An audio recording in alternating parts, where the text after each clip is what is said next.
Olá, boa tarde para você. Começa agora o Boletim Legislativo. Que bom que você está aqui com a gente nesse início de semana. Vamos juntos com informação e prestação de serviço. E um dos assuntos de hoje é a empregabilidade das profissões. Uma pesquisa mostrou as áreas com as maiores taxas de desemprego após a conclusão do curso. Vamos falar também sobre aposentadoria para a dona de casa que não exerce atividade remunerada. É possível solicitar o benefício. Daqui a pouco a gente traz a informação completa. Para começar, vamos falar de economia. A partir de novembro, começam a valer as novas regras para o financiamento imobiliário, isso pela Caixa Econômica Federal. Entre as mudanças está a exigência de um valor maior de entrada. Mas antes de assumir um financiamento, que é um compromisso, é preciso se organizar e entender se as condições se encaixam no orçamento. Uma realização do casal Douglas e Cristiane foi a compra do imóvel próprio. A conquista veio há 8 anos, depois de muito tempo morando de aluguel. É que, na verdade, se você fizer conta, você nunca vai arriscar. Então, você tem que, primeiramente, criar coragem, fazer a mesma conta que você faz com aluguel. A diferença é que você vai separar um dinheirinho a mais. É isso que as pessoas não fazem. Elas não fazem a conta, não vê a probabilidade de sair do aluguel. Tem pessoas que nunca fizeram uma simulação. A gente fez uma simulação, entendeu que dava para a gente sair do aluguel e partiu para cima. E para quem deseja seguir o mesmo caminho do casal, o financiamento é uma opção. Afinal, comprar a casa própria ou o apartamento é o sonho de muitos brasileiros. Mas para isso acontecer, é necessário planejamento. Quanto maior a entrada, menores as prestações. Mas ainda é preciso separar uma poupança para a documentação. Sim, o cliente tem que se planejar, ele tem que pagar entre 20% a 30%, na maior parte dos financiamentos, 20% a 30% para os bancos e financiar 80% a 70% do saldo devedor. Só que você tem que lembrar também que você tem escritura, registro e TBI. Então faça essa previsão também para que não aconteça de repente você ter uma surpresa e depois você tem que montar o imóvel que você acabou de comprar, né? De acordo com a Caixa Econômica, somente neste ano, 627 mil imóveis já foram financiados, com 175 bilhões de reais de crédito concedido, um aumento de quase 30% em relação ao mesmo período de 2023. A alta representa o interesse de muitos brasileiros em investir ou sair do aluguel. Só que a busca pelo financiamento não pode gerar armadilhas. Uma dica é evitar empréstimos para conseguir a aprovação do crédito. Não, de forma nenhuma faça um empréstimo para você levantar esse sinal. Porque se você faz o empréstimo, você tem o custo de pagar esse empréstimo. Quando você for ter que fazer o financiamento depois, a tua renda está comprometida. E aí você não vai conseguir pagar o empréstimo. A não ser que você fez um cálculo, você tem essa reserva e esse empréstimo é uma estratégia. Mas se não, não faça. E atenção! A partir de novembro, a Caixa vai mudar as regras do financiamento. Agora, a porcentagem do valor de entrada deverá ser maior e o limite de financiamento foi reduzido. O sistema SAC, que é o de amortização constante, agora será possível financiar somente até 70% do valor do imóvel, o que antes era de 80%. Além disso, o sistema Price, que permite parcelas fixas ao longo do financiamento, também terá o valor reduzido. Antes, era possível financiar até 70% do valor do imóvel, mas agora, com a nova regra, será possível financiar somente até 50%. Na prática, significa que um imóvel de R$800 mil pelo sistema SAC, a Caixa irá financiar somente 560 mil, sendo os 240 mil a cargo do comprador. Já no sistema Price, os valores que precisam dar de entrada será de R$400 mil. Nestes casos, uma solução para fugir dos altos valores pode ser comprar uma casa direto na planta. Quando o cliente chega com a gente para conversar com a gente viu que a renda dele não é possível dele comprar, a gente até orienta, compra na planta, porque na planta você tem um prazo para você pagar esses 30%. E aí você pode comprar.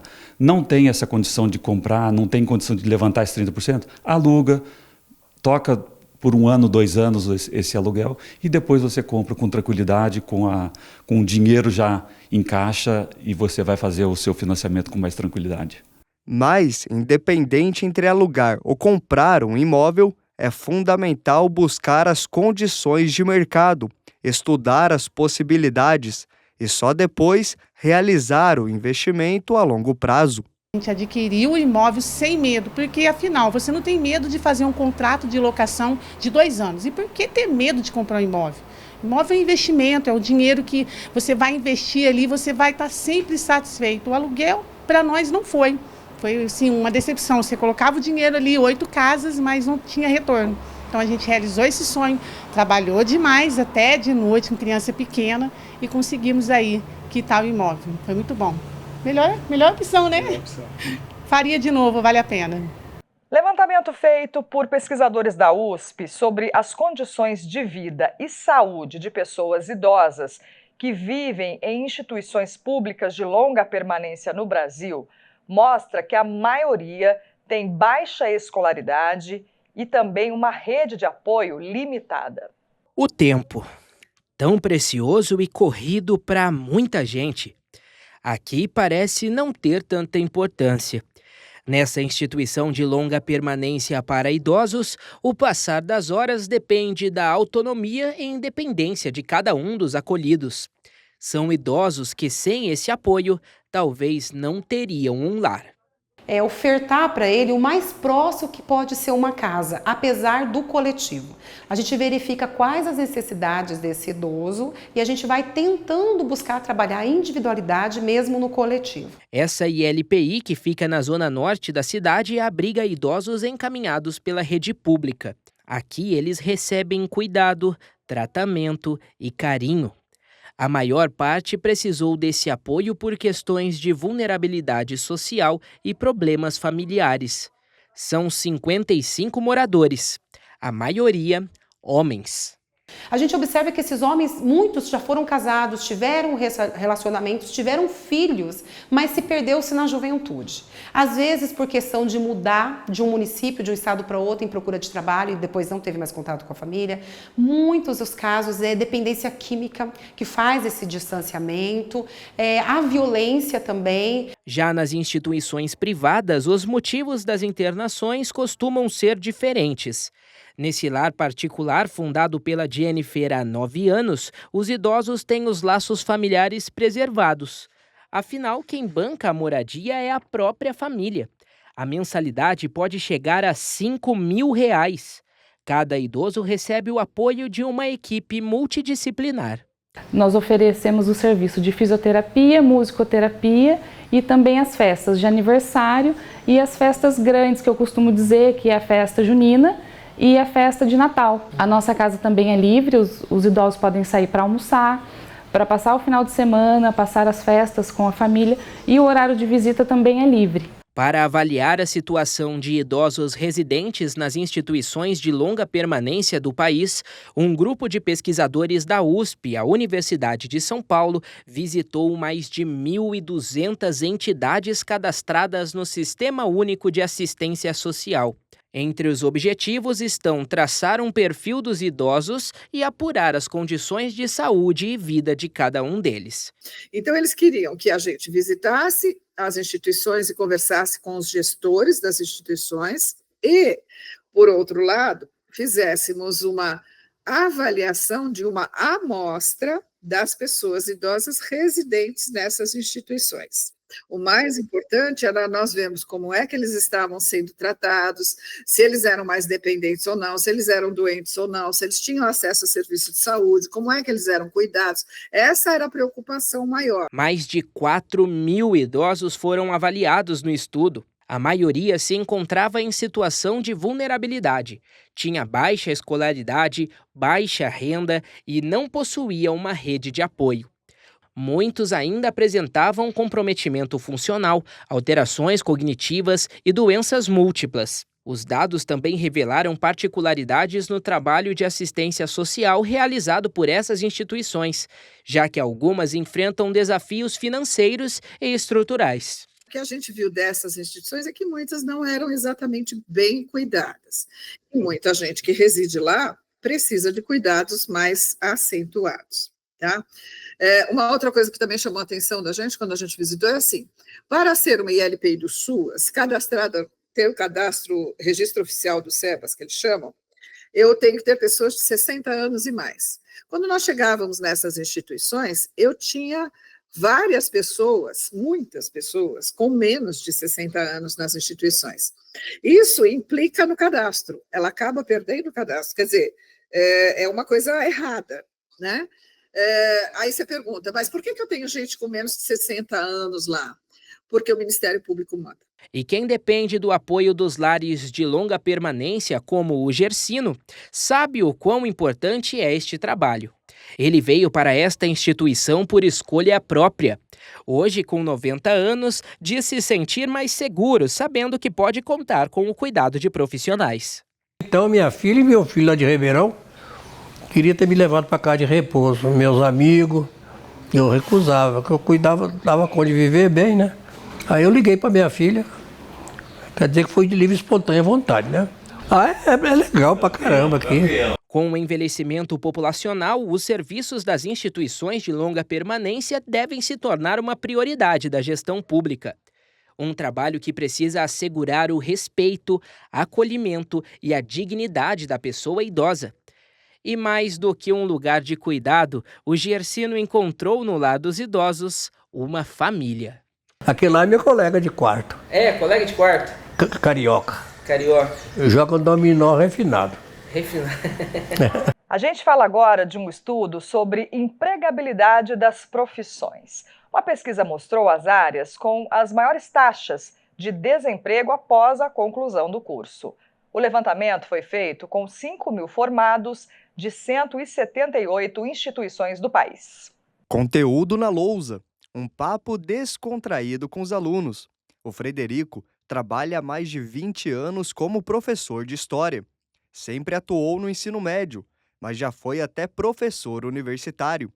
A experiência na área foi o diferencial para se manter empregado. Uma vez formado, eu abri o leque, né? Abri o leque, consegui me colocar em cursos pré-vestibulares, mas também em colégios, né? Principalmente de ensino médio.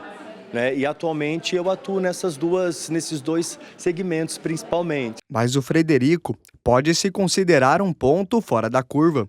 Um levantamento realizado pelo Instituto Semesp apontou que graduações como História, Relações Internacionais e Serviço Social estão entre as que registram maiores taxas de desemprego após conclusão do curso. Para essa especialista em carreiras, a maior dificuldade encontrada é a falta de experiência profissional. A faculdade, ela dá muitas vezes a prática e a pessoa também tem a oportunidade de fazer o estágio dela e ela acaba negligenciando essa parte. E estágio é experiência. E as pessoas deixam de colocar no currículo que tem aquele projeto prático, que são as vivências práticas realmente no currículo, que se transformam em palavra-chave para que ela seja localizada ali tanto pelo robô ou pelo próprio recrutador. E o estágio é experiência profissional e muita gente deixa de colocar no currículo. Em contraponto às áreas de humanas, o levantamento indicou que as formações nos segmentos da saúde, como medicina, farmácia e odontologia, possuem índice de empregabilidade alto. As áreas de exatas, como tecnologia da informação e ciências da computação, também geram muitas oportunidades após o aluno concluir a graduação. Sem dúvidas, profissões voltadas a coisas manuais, por exemplo, a própria área da saúde, cuidado ali diretamente com o paciente, sim, ela está em alta. Tudo relacionado à tecnologia. E aí vem até os cursos extras para poder complementar a tecnologia, porque muitas vezes a própria graduação ela não dá aquele direcionamento para algumas áreas. A pesquisa foi realizada entre agosto e setembro deste ano e entrevistou mais de 5.000 formados de 178 instituições brasileiras. E indicou que entre os novos profissionais do mercado, muitos acabam atuando fora da área de atuação. É o caso da Laura. Após concluir a faculdade de jornalismo durante a pandemia, ela teve dificuldades de se adaptar ao mercado de trabalho. A solução encontrada foi iniciar um novo curso de modelagem e costura, uma forma de se manter ativa e ampliar as possibilidades. Eu estava conversando com uma amiga sobre como seria meu futuro, né? Eu dediquei 4 anos da minha vida para atuar em jornalismo e não me vi mais preparada para isso. E aí, conversando com ela gosta muito de moda e eu também, e ela já conhecia essa escola e me falou: amiga, por que você não vai lá dar uma olhada?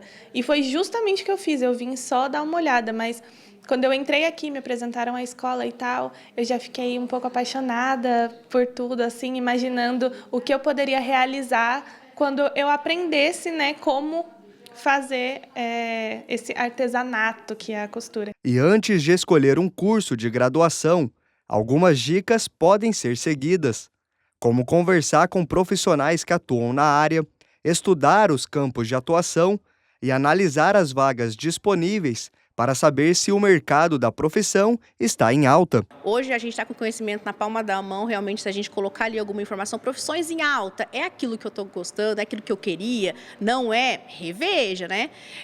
Realmente conversar com pessoas que já trabalham na área para poder mostrar para vocês as dores e as delícias ali daquela profissão também faz todo sentido. E o estudo nunca para. Mesmo após formado, o segredo é sempre buscar qualificação para atender às exigências do mercado. Tecnologia, hoje em dia, isso muda muito rápido, né? As gerações também, elas mudam muito rápido. Então, é muito importante a gente estar atento a essas mudanças e estar aberto a essas mudanças também.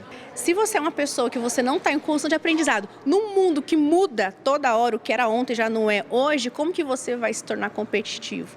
Quando a gente pensa em aposentadoria, logo vem à cabeça que esse é um direito apenas para os trabalhadores formais, né, com carteira assinada. Mas as donas de casa que não exercem atividade remunerada também podem solicitar o benefício. A gente vai entender melhor como funciona com a repórter Júlia Lopes. Ela está com uma advogada e traz os detalhes para a gente. Tudo bem, Júlia? Boa tarde. Boa tarde para você, boa tarde para todos. É isso mesmo, cuidado com o lar não é uma atividade remunerada, mas as donas de casa têm direito à aposentadoria. Só que há uma série de requisitos a serem cumpridos. E sobre o assunto eu vou conversar agora com a advogada Bruna. Boa tarde, Bruna, tudo certo? Como é que as donas de casa podem fazer para ter acesso a esse benefício? Boa tarde.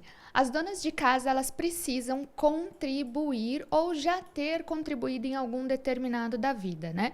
Algum momento da vida. Mas elas têm algumas alíquotas diferenciadas. A dona de casa, ela pode contribuir com uma alíquota de 5%. Muitas delas desconhecem, mas essa alíquota de 5% ajuda muito na contribuição mensal. Além da contribuição de 5%, nós temos as contribuições de 11% e 20%. Mas é claro que a de 5% ela é melhor, ajuda nessa contribuição, nesse valor que a gente coloca todo mês na guia, no carnezinho do INSS, e é 5% do salário mínimo. E tem outros benefícios que essa dona de casa tem direito além da aposentadoria? Tem sim. A depender da situação, da renda familiar, né, dessa dona de casa, ela pode ter direito a um benefício conhecido como benefício assistencial. Algumas pessoas conhecem como BPC, como LOAS, mas esse benefício depende de alguns outros requisitos, ou a idade de 65 anos, ou caso essa dona de casa tenha alguma incapacidade. Mas a renda familiar não ultrapassar mais ou menos aí R$350 por membro da família. E como funciona o pagamento desse benefício? Como a dona de casa vai ter acesso à aposentadoria e esses benefícios? O benefício assistencial é o valor de um salário mínimo pago todo mês pelo INSS, sem o 13º.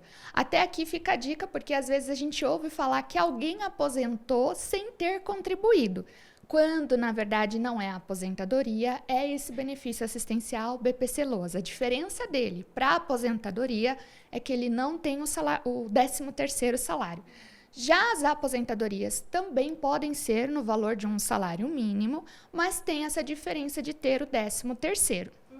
E caso ela já tenha contribuído, como faz para ter acesso a esse benefício também? É diferente essa forma de contribuição? As contribuições a gente verifica por um documento chamado QNIS. A gente consegue acessar ele pelo aplicativo do Meu INSS e é onde constam todas as contribuições. Lá a gente consegue identificar se ela já tem aí pelo menos 15 anos de contribuição. Precisa ter 15 anos de contribuição, 15 anos pagando INSS. Às vezes junta com algum vínculo, algum emprego do passado e consegue atingir 15 anos de contribuição, 62 anos de idade e ela aposenta, mas precisa conferir. Para o BPC, o benefício assistencial, não precisa de contribuição, mas atender outros requisitos. E a diferença entre a aposentadoria da dona de casa e da empregada doméstica, né? A diferença são as contribuições, o valor com que você contribui. Às vezes, a empregada doméstica ganha um salário um pouco mais alto. Aí depende desta questão. A dona de casa geralmente contribui ali com um salário mínimo. Então, ela vai se aposentar com um salário mínimo. A empregada doméstica, se ganha um salário um pouco maior, o benefício, a aposentadoria será calculada assim. Mas uma média geral é de um salário mínimo. E essa atividade não remunerada, ela recai normalmente sobre as mulheres. Qual é a importância de ter essa aposentadoria para as donas de casa?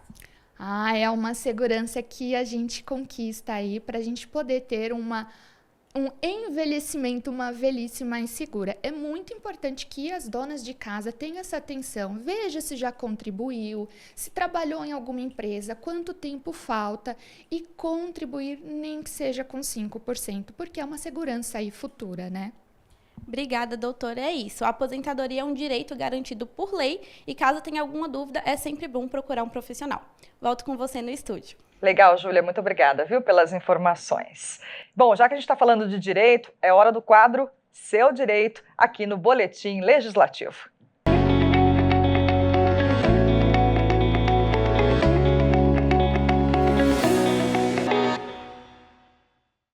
Olá, começa agora mais um episódio do quadro Seu Direito. Aqui, especialistas nos ajudam a conhecer o Código de Defesa do Consumidor e o que diz a legislação. E um tema novo para a maioria das pessoas é a Lei Geral de Proteção de Dados. Ela foi sancionada em 2018, portanto, já são 6 anos. Mesmo assim, pouca gente sabe de que forma ela impacta os consumidores e as práticas dentro das empresas. E aí? Qual é o seu direito? A LGPD ela prevê expressamente quais são os deveres das empresas no que diz respeito ao gerenciamento dos dados dos clientes. Ela deve implementar governança sobre esses dados e ela deve proteger o consumidor de acesso externo aos dados que são pessoais, sigilosos. E caso seja desrespeitada, a LGPD também prevê formas de se buscar coibir o desrespeito à lei, que atingindo o faturamento das empresas, por meio de multas. Então é uma lei uma lei inovadora que veio para proteger a segurança dos dados dos consumidores.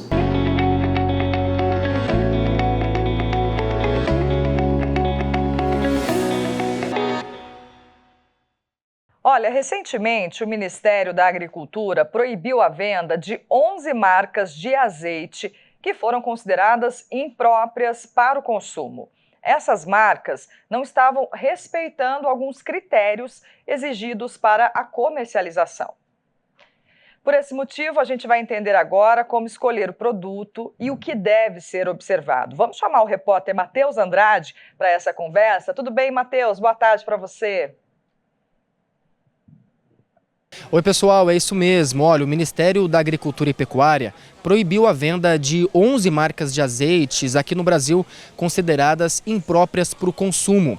Vale destacar que essa não é a primeira vez que isso acontece aqui no país. Segundo o órgão, inclusive, o azeite é o segundo alimento mais fraudado do mundo, atrás somente do pescado, e por isso é preciso que a gente fique atento na hora de escolher o produto para comprar no mercado. E quem nos dá dicas sobre esse assunto é a nutricionista Ana Paula Montemor. Ana, muito obrigado pela sua entrevista. Conta pra gente então, primeiramente, qual foi o motivo dessa proibição. Essas marcas elas foram reprovadas pela legislação, porque tinha um grau de fraudulência ali em relação à composição do azeite por conta do grau de refinamento. Então, o refinamento são adicionadas substâncias químicas para mudar a composição, para tempo de prateleira ficar maior, e essas empresas elas estavam maior nesse teor das substâncias, trazendo mais prejuízos para a saúde. Outras marcas foram reprovadas justamente porque havia ali uma composição combinando outros tipos de óleo que não estava descrita nos rótulos. Então, por exemplo, a adição junto ao azeite de óleo de soja, canola, não trazendo um alimento 100% puro. Por isso é importante escolher bem. Conta pra gente então quais são as dicas nessa escolha. Existem algumas recomendações, então a principal delas é sempre ficar de olho em relação à data de validade, né? A data de invase do azeite é o mais importante, porque isso certifica que é um produto mais recente, de colheita de safra mais recente, então isso garante mais a qualidade. Outro ponto fundamental é sempre ler a lista dos ingredientes. Então a gente tem tipos de azeite que, por exemplo, o extra virgem ele é 100% azeite de oliva, mas a gente tem um azeite tipo único que permite essa combinação de outros tipos de óleo, como de canola, por exemplo. Outra questão é em relação à acidez. Então, o azeite extra virgem, que é o azeite mais puro, ele é permitido até 0,8 de acidez. Então, isso garante mais pureza do azeite. E também sempre preferir azeites que estão em embalagens de vidro e que sejam escuras, porque isso preserva mais as propriedades nutricionais do azeite. E em meio à alta nos preços, como escolher um azeite com o melhor custo-benefício? Ótimo, você pode escolher o azeite mais barato da prateleira, desde que ele seja o azeite extra virgem, esteja em garrafa escura e de vidro. Então isso garante mais qualidade e você pode optar ali dentro dessas opções o que esteja com o menor preço. Uma outra recomendação, uma outra dica que vale muito a pena para quem cozinha diariamente é comprar um borrifador.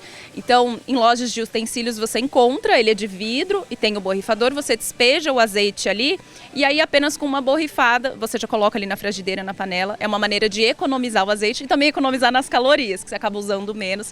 Então também acaba sendo mais interessante. Com certeza. E nesse processo de escolha, fica a dúvida: qual a diferença entre azeite e óleo composto? Perfeito. O óleo composto, ele é uma mistura de outros óleos refinados. Então, por exemplo, ele é permitido, geralmente ele está escrito no supermercado como azeite tipo único. Então, ele é o azeite extra virgem com outros óleos, como óleo de canola, óleo de soja. Então, esse geralmente é mais recomendado para processo de fritura, cocção longa. Ele geralmente é um azeite com mais preço reduzido, mas depende para o que você for utilizar. Então, por exemplo, se você for usar na salada, se você não utiliza tanto no seu dia a dia, o ideal é utilizar o extra virgem. Ele é um pouquinho mais caro, mas nutricionalmente ele é melhor, porque ele é 100% azeite de oliva. E a gente também tem o azeite orgânico. Isso significa que durante toda a safra, colheita, plantio, não foi utilizado nenhum tipo de fertilizante ou agrotóxicos na produção das azeitonas.